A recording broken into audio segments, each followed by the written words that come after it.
So yeah, so I was going to talk about just like public universities first and like the pros and cons. So obviously the pros of public school, if you do choose to go to like an in-state public school like I did, it's a lot cheaper than say like a private school, both in and out of state. And there's lots of opportunities and organizations, especially because public schools tend to be a bit bigger, and you get to meet a lot more people. So that kind of ties into the third point, you have a really diverse student body. Some cons is that public schools do tend to prioritize in-state students.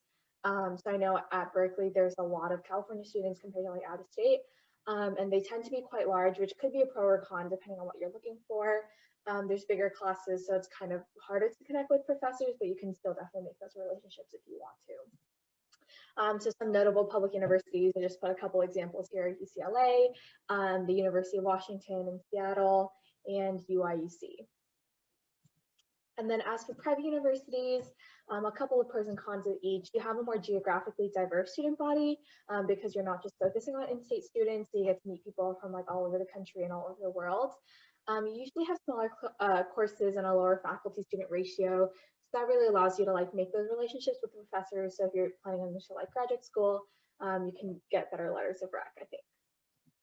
And then cons, it's very expensive, but I think private schools do have like a better rep for like financial aid and scholarships. So it's like you can pick which one is better for you. It may be harder to transfer credits. So I know for me, it was pretty easy to transfer some of my credits over, but then a couple of my friends who go to private schools, they can't really transfer AP credit and stuff like that because it's like a private institution. So just make sure you keep that in mind as well. And then private schools, this could be a pro or a con. They usually have more specialized schools. So like schools of nursing or like school, like that's just like the example off the top of my head. So keep that in mind as well. So some notable private universities are University of Pennsylvania, American University in Washington, D.C., and Northwestern. So just a little bit about why I chose public, because I know a lot of people have been DMing me on Slack about like how I chose like Cal over some of my other schools. So first of all, location, I have been living in the Bay Area like basically all my life, so it was like very familiar to me.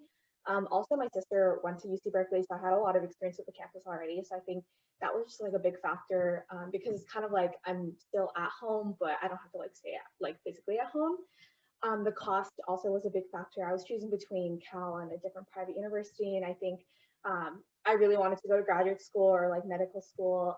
So factoring those costs in was really important. So if I can save now, then I might as well, and I'm still getting a pretty good education. I knew a lot of people at Cal already, so a lot of people from my school go to Berkeley. So I had like a bit of a network there to ask questions and stuff.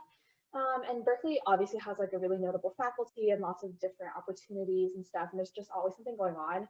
So that really attracted me to the school as well.